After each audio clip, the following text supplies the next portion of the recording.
Serikali ya Jamhuri ya Muungano wa Tanzania kupitia Wizara ya Elimu, Sayansi na Teknolojia kwa kushirikiana na Ofisi ya Waziri Mkuu TAMISEMI inatekeleza mradi wa kuboresha elimu ya sekondari SEQUIP.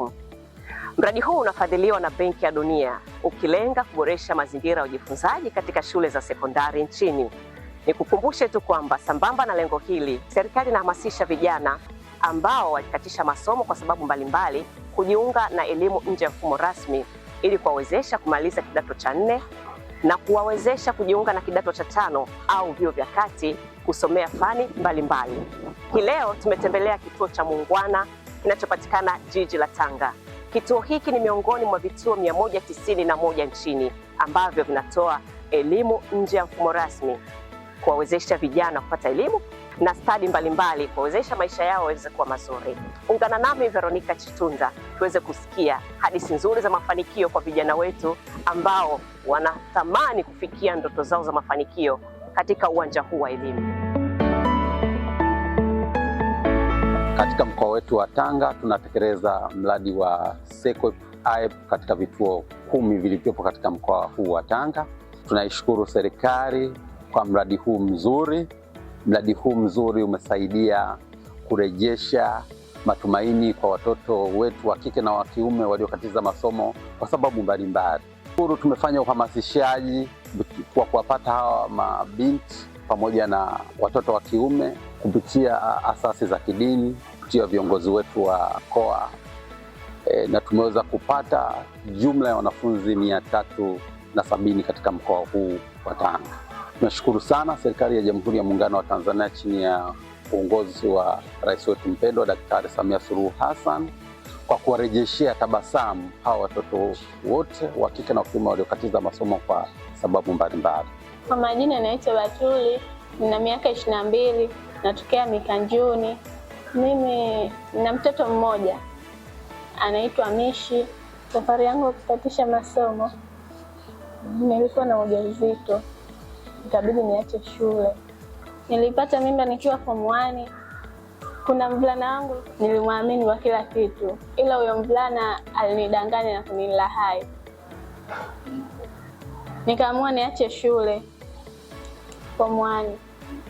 Wanasema Mikanjuni, niendelee kulea mimba yangu ili niweze kujifungua na kumlea mwanangu. Kwa majina yangu ni Mainda Hussein Bwana, nina umri wa miaka 22, nasoma shule ya Muungwana Open School. Nimehitimu elimu yangu ya msingi 2016 na nikafanikiwa kujiunga na elimu ya sekondari 2017, lakini sikumaliza. Ilipofika 2018 niliishia kati mwezi wa 3 kwa sababu ya changamoto za nyumbani hali ngumu, alafu nasomeshwa na mamangu. Naishi na mdogo wangu ambaye alizaliwa na matatizo ya figo. Kwa hiyo ikawa changamoto ya kipato, pesa haiwezi kujigawa huku mimi niende shule huku nimhudumie mgonjwa.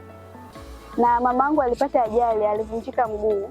Kwa hiyo mimi kanibidi nibaki nyumbani kwa ajili ya kumudu kukidhi mahitaji ya familia. Baada ya mwaka mmoja nikafanikiwa kuingia mtaani na kujifunza ufundi wa cherehani, lakini sikufanikiwa kumaliza. Mdogo wangu akawa anaumwa, kwa hiyo ilibidi nitafute kazi ili nimsaidie mama kumpeleka mdogo wangu hospitali. Kwa hiyo sikumaliza na ufundi wa cherehani. Nikaamua tena kutafuta kazi, nikapata kazi za ndani. Nikawa nafanya kazi za ndani, lakini huyo bosi ambaye nilikuwa nafanya naye kazi, yeye ni mwalimu. Akaniuliza unapenda kufanya kitu gani? Nikamwambia mimi napenda kusoma. Tangu nimeacha kusoma ndoto zangu ni kuendelea na kusoma nifikie malengo yangu. Akaniambia basi sawa, utakuwa unafanya kazi, pesa nakutunzia kwa ajili ya kwenda shule. Akawa ananiwekea pesa, lakini kwa bahati mbaya au nzuri tukaona tangazo la elimu ya watu wazima. Akanionyesha, akaniambia tuchukue namba zake tuwapigie simu. Tukawapigia simu, lakini wakasema kwa kibiriko walikuwa ni Pomkata. Wakasema sisi tupo Handeni, tunapatikana na Tanga na Korogwe. Kwa hiyo kwa sasa hivi amechelewa labda kwa mwakani, ambao kwa mwakani ilikuwa ni mwaka jana. Kwa hiyo fika mwaka jana mwezi wa kwanza nikapiga tena simu nikawapata wa Korogwe. Nilivyowapata kwa hiyo nikaenda, ikabidi niende nikaanze Korogwe. Nimeanza kule, nilikuwa nalipwa na taasisi pesa ya shule, pesa ya mtihani, kwa hiyo nilikuwa najihudumia tu pesa ya kula na hostel. nimejihudumia, alikuwa anafanya kazi kunaenda shule. Kwa hiyo nikaa naenda kazini kunaenda shule, lakini sikupata muda mwingi wa kujisomea. Hivyo mwalimu wangu akanishauri, akaniambia kwa kiasi kilichobakia wewe inabidi usiende kazini, ubaki tu shule ili ufaulu mtihani. Kwa hiyo nikaa naenda zangu shule na nahudhuria vipindi vizuri. Nilipofika karibu na mtihani nikaona bora ni bezi na somo moja ambalo litaweza kuninyanyua. Nikabezi na history. Nilifanya vizuri kwenye history, nilipata A ya history, alafu nilikuwa nina C ya Kiswahili na D mbili ambayo ni elimu ya dini ya Kiislamu na English language. Ilipofika mwezi wa kwanza, matokeo baada ya kutoka, sikuwa na hela kurudi tena kule kwa ajili ya hostel. Maana taasisi inalipia tu hela ya shule. Ikanibidi nimpigie bosi wangu tena simu, nimwambie aweze kunisaidia kama ataweza nije nisomee Tanga, kwa sababu mimi Tanga sina ndugu. Nije nisomee Tanga nikae kwake, akanikubalia na akanitafutia shule. Lakini shule alonitafutia ilikuwa ni ya serikali. Nikaona kwa nini nisiongee na mwalimu wangu kule anitafutie kituo cha taasisi huku Tanga ili niweze kujiunga nacho. Kwa hiyo ndo akampigia ticha Ali hapa Muungwana, nikajiunga na hapa Muungwana. Ndoto zangu ni kuwa mwanasheria au kuwa kiongozi mkubwa ambaye nitaweza kulinda haki za wanawake na kutetea wale wamama ambao wanalea wenyewe watoto wao ili waweze watoto kufikia malengo. Hizo ndio ndoto zangu. Na ushauri wangu kwa wale ambao wamekatishwa masomo, wapo nyumbani, wapo mitaani, waweze kujiunga. Watakapoona ile tangazo la elimu ya watu wazima waweze kujiunga. Kwani hakuna unyanyasaji, hakuna ubaguzi. Kama hii kituo cha Muungwana tunaunganishwa wote darasa moja. Kwa hiyo shukrani zangu za dhati ziende kwa serikali kupitia programu ya TEKI. Kwa majina yangu naitwa Rose Lameki. Ni binti wa miaka 20. Changamoto iliyonifanya nisiendelee na masomo, nilikuwa na marafiki wabaya ambao marafiki hao nao walikuwa hawasomi. Nao waliweza kunishawishi na mimi nikaacha kuendelea na masomo. Nikarudi nyumbani, familia ilinishawishi niweze kurudi shule. Lakini kwa sababu nilikuwa nimejiunga na wale makundi ya sofa, na mimi nikashawishika, nikaa na wakataa wazazi, sikutaka kuwasikiliza wazazi. Hivyo nikabaki nyumbani. Nilikaa takribani miaka 3.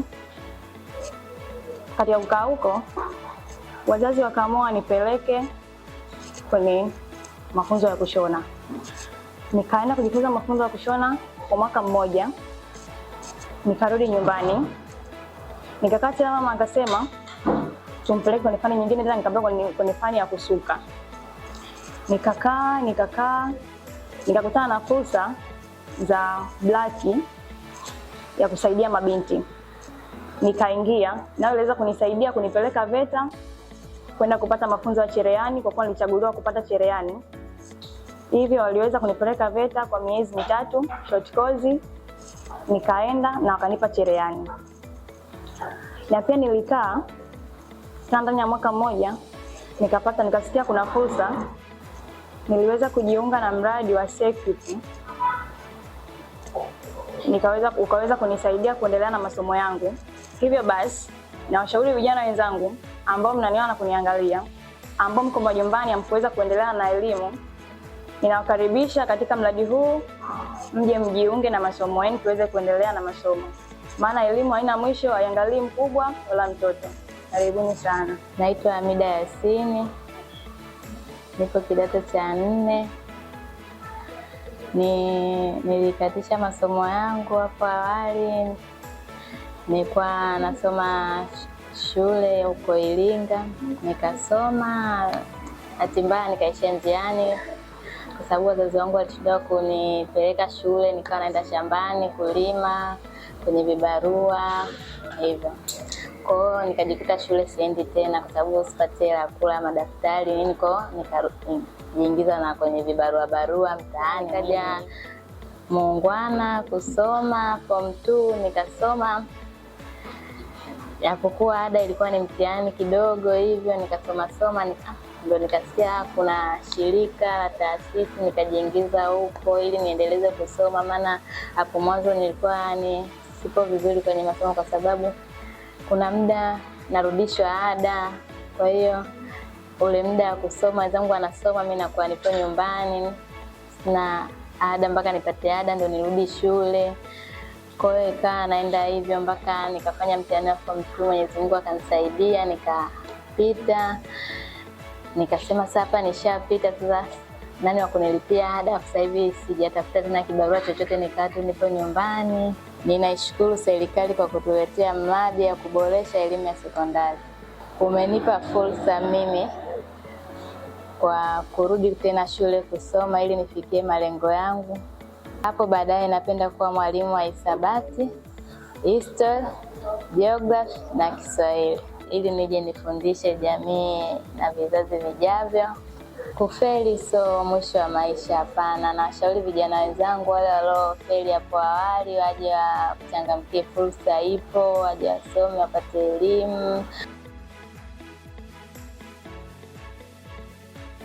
Kwa majina naitwa Jessica Lena Diiza. Mimi nilipata changamoto kwenye maisha ya kusoma. Nilikuwa nasoma shule inaitwa Kongei Secondary School iko Lushoto. Nilipata changamoto ya ada ilikuwa kubwa. Wazazi wangu walishindwa kulipa ada, au kifika shule warudishwa nyumbani wenzao waendelea na masomo. Mimi nilishindwa na masomo nikawa nabaki nyumbani.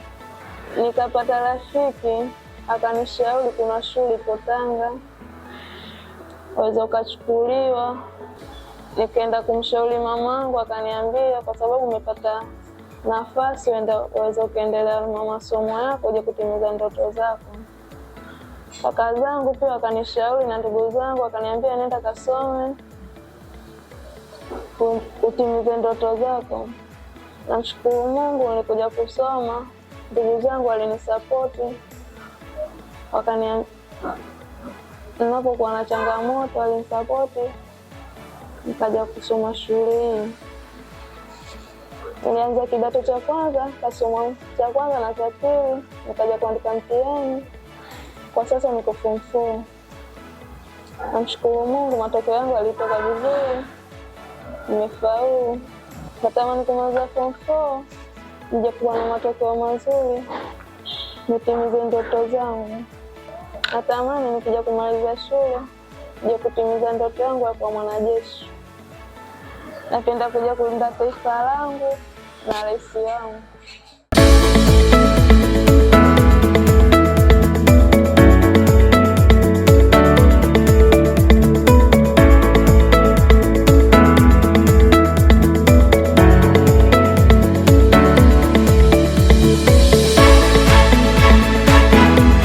Tumedhamiria tunaboresha elimu yetu.